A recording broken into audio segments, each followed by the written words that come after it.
बाजार की बात करें तो उतार चढ़ाव भरा कारोबार रहा। हल्की गिरावट के साथ आज निफ्टी 22,100 के करीब बंद हुआ और बैंक निफ्टी भी 48,100 के आसपास बंद हुआ। दिन भर एक्शन कैसा रहा, अंश भीलवाड़ से जानते हैं। जी अंश, चलिए माफ करिएगा, अशेषा हमारी सहयोगी हैं जो आपको बाजार का पूरा हाल बता रही है। काफी वॉलेटाइल दिन था भारतीय बाजारों के लिए। निफ्टी की बात करें तो सपाट ही बंद होता हुआ नजर आया 22,150 के लेवल्स के आसपास, और निफ्टी बैंक में भी 200 अंकों से ज्यादा की गिरावट आज के सत्र में दिखी। ब्रॉडर मार्केट्स में काफी एक्शन था। दिन के निचले स्तर से अच्छी खासी रिकवरी दिखी, लेकिन फिर भी कई सारे सेक्टोरल इंडस्ट्रीज लाल निशान में बंद होते हुए नजर आए। निफ्टी बैंक सबसे बड़ा सेक्टोरल अंडर परफॉर्मर था। कई सारे बैंकिंग स्टॉक्स लाल निशान में बंद हुए। HDFC बैंक 2% से ज्यादा की गिरावट यहाँ पर। AU स्मॉल फाइनेंस बैंक और IDFC बैंक जैसे कुछ स्टॉक्स पे भी 1.5 से 2% की गिरावट दिखी। लेकिन गेनिंग साइड पर रियल एस्टेट स्टॉक्स में काफी एक्शन था। निफ्टी रियल एस्टेट इंडेक्स सबसे बड़ा सेक्टोरल गेनर रहा आज के सत्र में। प्रेस्टीज एस्टेट्स 5% की तेजी के साथ बंद होता हुआ नजर आया। इंडिविजुअल सेक्टर्स की बात करें तो पावर फाइनेंसर्स आज फोकस में थे। PFC और REC पर गोल्डमैन सैक्स की रिपोर्ट आई, जिसके बाद दोनों स्टॉक्स में एक्शन दिखा। और इसके अलावा सीमेंट सेक्टर, अल्ट्राटेक सीमेंट पर रिपोर्ट आई CLSA की, उन्होंने आउट परफॉर्म की राय दी। और सीमेंट सेक्टर पर कुछ चैनल चेक्स रिपोर्ट्स भी निकल कर आई थी कि प्राइसेस बढ़ते हुए नजर आए फरवरी के महीने में, और मार्च में भी बढ़ते हुए नजर आ सकते हैं।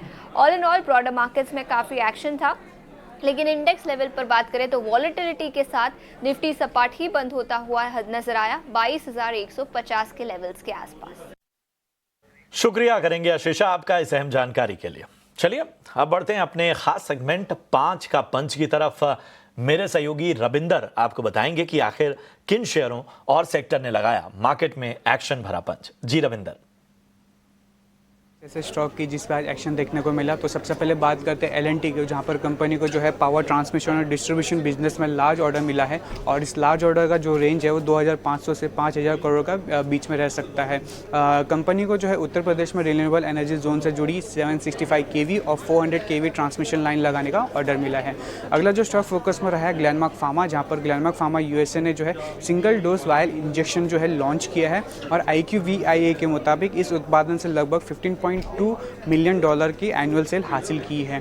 अगला जो स्टॉक फोकस में रहा है ओला इलेक्ट्रिक, जहां पर ब्लूमबर्ग के मुताबिक ओला इलेक्ट्रिक ने जो है 1,000 से ज़्यादा एम्प्लॉय और कॉन्ट्रैक्टर को जो है ले ऑफ कर सकती है, और ये ले ऑफ जो है कई डिपार्टमेंट में हो सकती है, जैसे कि प्रोक्योरमेंट, फुलफिलमेंट, कस्टमर रिलेशनशिप और चार्जिंग इंफ्रास्ट्रक्चर। और पिछले 5 महीने में ये जो है दूसरा ले ऑफ होगा।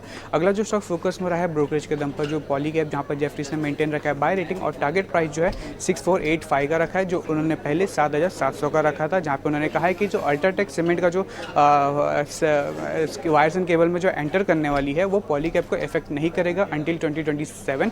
और पॉलीकैब के कुछ की रिस्क इंक्लूड है, जैसे कि राइजिंग कॉम्पिटिशन और जो डिमांड स्लो डाउन। इसी के साथ साथ कुछ पॉजिटिव ट्रिगर भी है, जैसे चाइना +1 स्ट्रेटेजी के चलते कंपनी के पास एक अच्छी एक्सपोर्ट अपॉर्चुनिटी है, और जेफरीज का मानना है कि जो सेल्स और प्रॉफिट जो है वो 22% और 28% कैगर से ग्रो हो सकता है ओवर FY25 और 27 के बीच में, जो कि ड्रिवन होगा नए ऑर्डर और FMEG एक्सपेंशन में।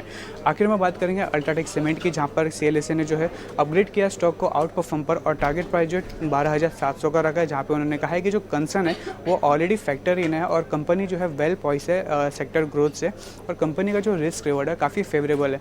उनका कहना है कि जो स्ट्रॉन्ग डिमांड और प्राइस रिकवरी जो है वो कंपनी की ग्रोथ को सपोर्ट करेगी, और करंट सीमेंट प्राइस जो है सफिशिएंट है Q4 FY25 और 26 का जो एस्टिमेट है उसको मीट करने के लिए। शुक्रिया रविंद्र आपका इस अहम जानकारी के लिए।